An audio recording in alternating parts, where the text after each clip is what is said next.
करते हैं पहले इसके वर्गीकरण के भाग 1 का अध्ययन। उत्तर प्रदेश के प्राकृतिक विभाग। प्राकृतिक अथवा भौतिक संरचना के अनुसार उत्तर प्रदेश को 3 भौतिक विभागों में बांटा जाता है। जैसे कि आप किसी भी धरातल पर पर्वत देखते हैं, समतल धरातल देखते हैं और खाई या घाटियाँ देखते हैं या पठार को देखते हैं, तो हमारे उत्तर प्रदेश में इन धरातलों के आधार पर, इन प्राकृतिक और भौतिक संरचनाओं के आधार पर 3 भौतिक विभागों में इसको बांटा गया है। उसमें सबसे पहला प्रमुख स्थान है हिमालय से लगा भावर एवं तराई क्षेत्र, ये एक भाग है।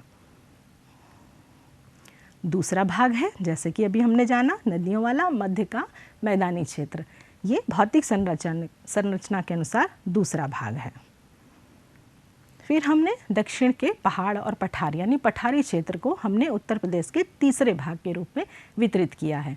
तो ये हो गए हमारे उत्तर प्रदेश राज्य के प्राकृतिक विभाग, अर्थात प्राकृतिक भौतिक संरचनाओं के आधार पर हमने संपूर्ण उत्तर प्रदेश राज्य के धरातल को इस 3 भागों में बांटा है। फिर से दोहरा लेते हैं, हिमालय से लगा भावर एवं तराई क्षेत्र, मध्य का मैदानी क्षेत्र और दक्षिण के पहाड़ एवं पठार वाला क्षेत्र।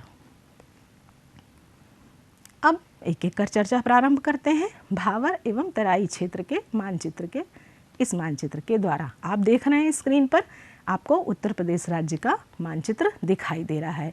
इसमें गोले के अंतर्गत आपको एक भाग दिखाई दे रहा है, यही भाग भावर एवं तराई क्षेत्र का मानचित्र है। आप देख पा रहे हैं ये पीले रंग से, जैसे कि आप मानचित्र उत्तर प्रदेश का देख रहे हैं, और उसके गोले वाले भाग को आप विशाल रूप में देख रहे हैं जो पीले रंग से आपको स्क्रीन पर दिखाई दे रहा होगा।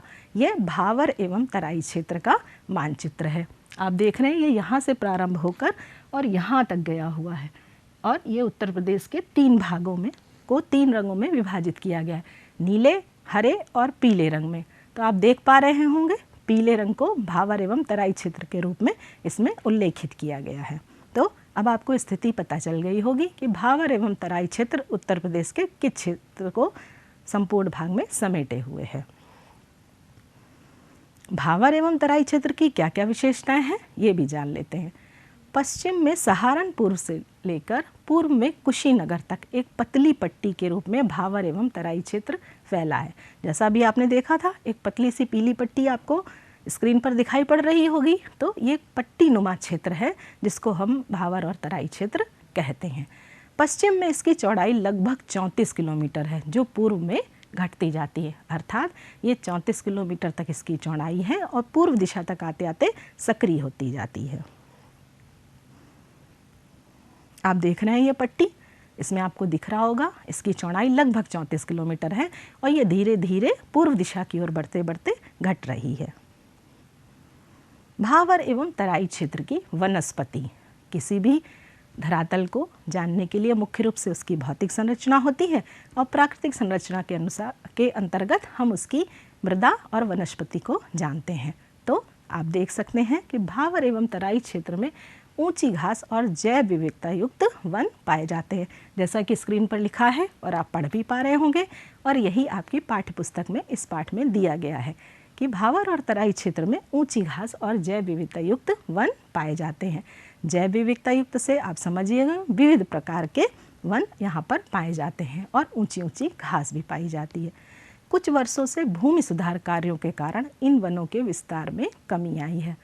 जैसे कि आप सब जानते हैं कि औद्योगों को स्थापित करने के लिए और घरों को बनाने के लिए या इमारतों के निर्माण के लिए वनों को काटा जा रहा है, और भूमि सुधार, जहाँ पर भूमि पर घास या जैव विविधता युक्त वन हैं उनको हटाकर इमारतें वहाँ पर बनाई जा रही हैं। इस कारण इन वनों के विस्तार में बहुत कमी आई है, जिससे हमारा पर्यावरण भी प्रभावित हो रहा है। वनों को साफ करके उपजाऊ कृषि भूमि का निर्माण किया गया है। इन वनों को काटकर इमारतें भी बनाई गई हैं, कुछ उद्योग भी लगाए गए हैं और इनको साफ करके उपजाऊ कृषि भूमि का भी विकास किया गया है, जिससे कि हमारी कृषि में अत्यंत उपजाऊ वृद्धि हुई है और उन्नतिशील अवस्था में हमारी उत्तर प्रदेश की कृषि पहुंच गई है। भावर एवं तराई क्षेत्र की प्रमुख फसलों के बारे में जानते हैं। जब हमने कुछ वनों को साफ करके कृषि योग्य भूमि का निर्माण कर लिया तो हमने कौन कौन सी फसलें उगाई। भावर एवं तराई क्षेत्र की प्रमुख फसलों में धान, गेहूं व गन्ना का उत्पादन किया जाता है। धान, गेहूं और गन्ना की रिकॉर्ड पैदावारी यहाँ की भूमि पर की जा रही है। आप देख सकते हैं इस चित्र के माध्यम से धान, उसका चित्र आपको दिखाई पड़ रहा होगा, और गन्ना और गेहूं ये प्रमुख फसलें हैं जो भावर एवं तराई क्षेत्र की मुख्य फसलों के अंतर्गत आती हैं, और इसी क्षेत्र में इन तीनों का रिकॉर्ड उत्पादन किया जा रहा है। तो याद हो गया, भावर एवं तराई क्षेत्र की मुख्य फसलें कौन कौन सी हैं? धान, गेहूं एवं गन्ना।